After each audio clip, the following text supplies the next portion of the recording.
एक बार गौतम बुद्ध अपने शिष्यों के साथ एक गांव की तरफ जा रहे थे। तभी उन्होंने देखा कि एक युवक बेहद गुस्से में पहाड़ी की तरफ जा रहा है। बुद्ध उसे देखते ही समझ गए कि या तो ये किसी की हत्या करने जा रहा है या फिर खुद आत्महत्या करने। वो युवक जैसे ही पहाड़ी से कूदने जा रहा था, गौतम बुद्ध ने तुरंत उसका हाथ पकड़कर उसे खींच लिया। ये देख उस युवक ने कहा, आप मेरा हाथ छोड़ दें, मेरा जीवन है, मैं इसे जैसे चाहूं वो कर सकता हूं, आप मुझे मत रोको।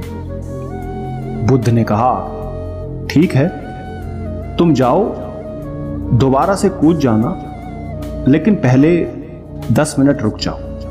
10-12 बार लंबी सांसें लो और अपनी हथेली को खोल दो। उसके बाद ही मैं तुम्हें दोबारा आत्महत्या करने दूंगा, उससे पहले नहीं।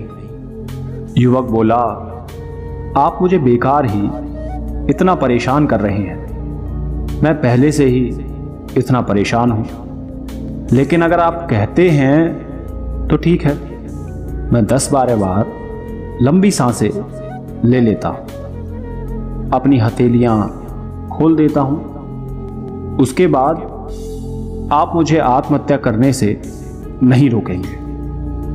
उस युवक ने अपनी आंखें बंद की, 10 बार लंबी सांसें ली, अपनी हथेलियों को खोला और फिर धीरे धीरे अपनी आंखें खोली। फिर महात्मा बुद्ध ने कहा कि ठीक है, अब तुम जा सकते हो। वो युवक पहाड़ी की तरफ गया। उसने जैसे ही कदम आगे बढ़ाए, पहाड़ी के नीचे देखा, वो देखते ही पीछे हट गया और वापस जाकर बुद्ध से बोला, आप कौन हैं? आपसे तेजस्वी व्यक्ति मैंने आज तक नहीं देखा।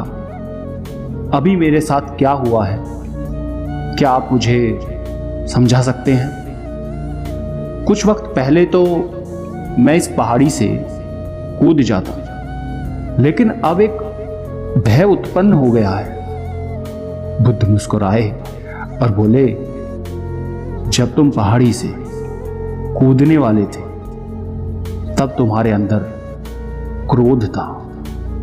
क्रोध सोचने समझने की शक्ति को नष्ट कर देता है।